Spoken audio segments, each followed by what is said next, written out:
realize there are 100,000 videos out there of the basic knots you need to know, or the best knots for survival, or etc., etc.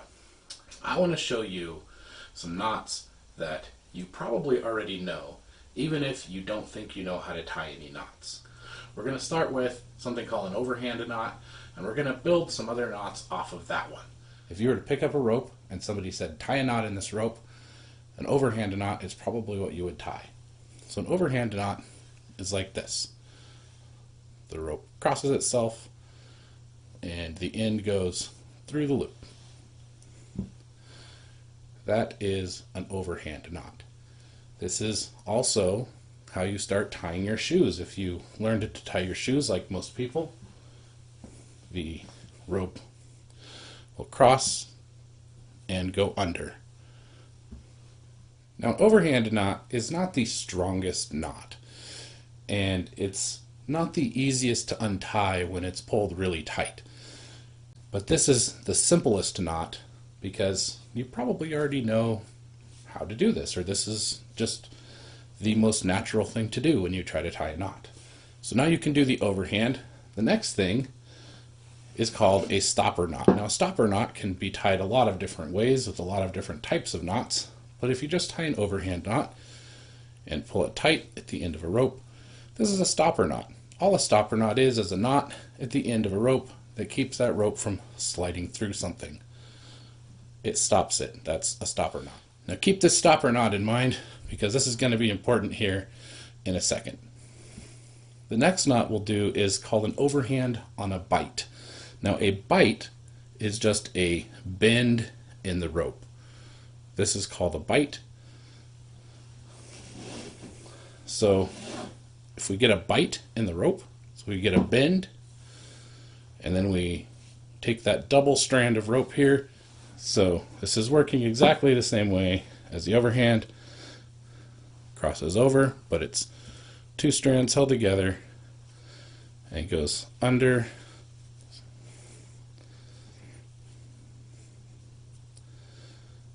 And there we have our overhand knot on a bight.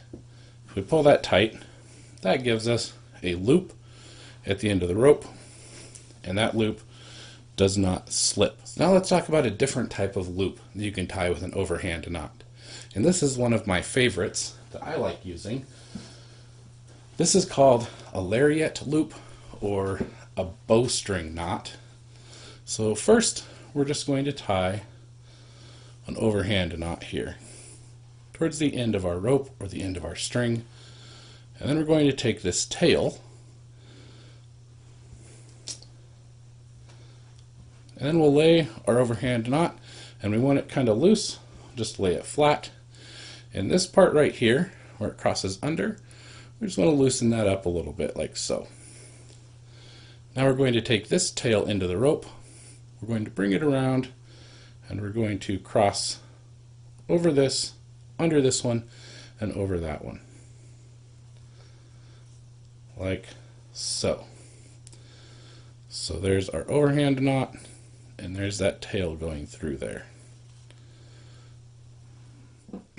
So here's some rope that's a little bit smaller, and we're going to tie that lariat loop again. So we'll make our overhand knot, and then this part right here we'll kind of loosen. We'll take this tail end around and go through the middle of our knot and pull it tight.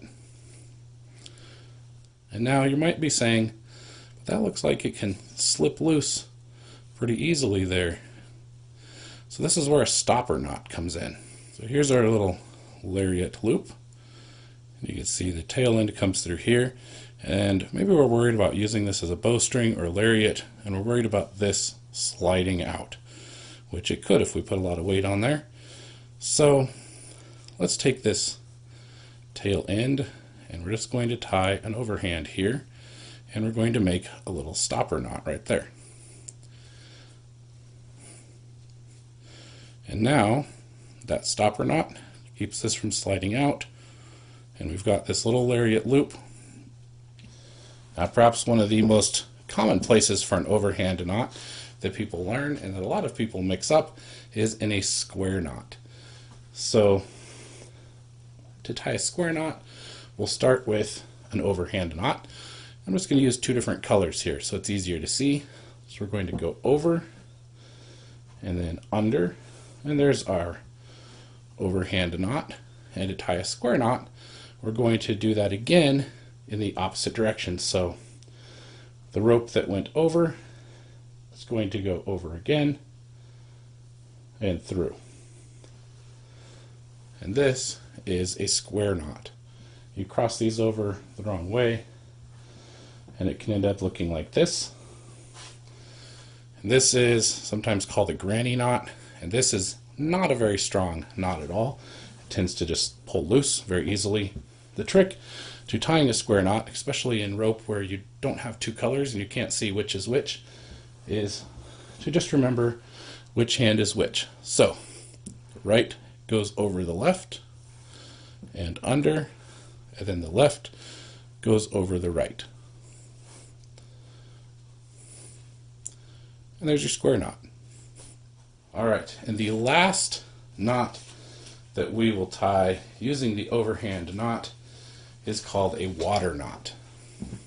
Now, a water knot is used to tie pieces of flat webbing together. So to tie a water knot, we're going to start by putting an overhand knot in here. So we cross over and then we go under, and that makes this nice, neat little overhand knot. And you see in the webbing,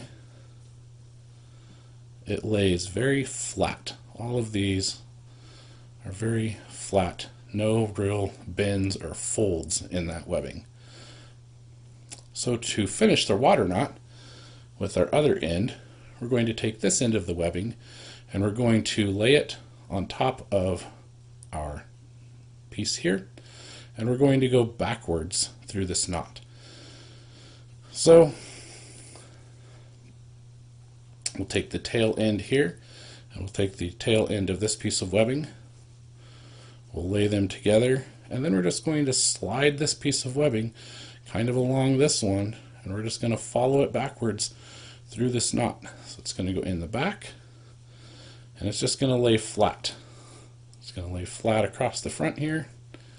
You see it's just following the purple webbing, and then it's going to go up the back and through the front here.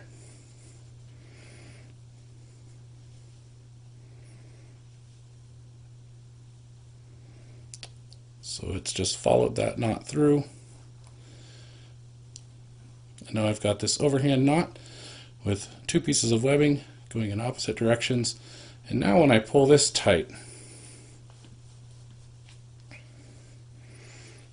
it doesn't deform the webbing, and it will still keep all of the strength that you get in this flat web.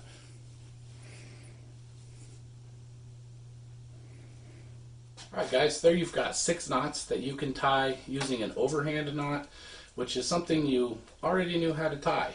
Whether you knew anything about ropes or knots at all, now you've got at least 6 knots that you can use for all sorts of things. Let me know what you think about knot videos. I really like tying knots. I love doing it. I think they're a lot of fun. I love working with ropes, and I know a ton of knots. I'd love to do more videos with more different types of knots, and I probably will. So if you enjoyed this, if you like this type of thing, let me know. Give me a comment. Let me know what you think of these. Thank you for watching Factor 85 Labs. I appreciate you. If you want to see more videos like this, hit the subscribe button so you can see any new ones that I put up. If you enjoyed this, hit the little like button for me. I'll see you next time.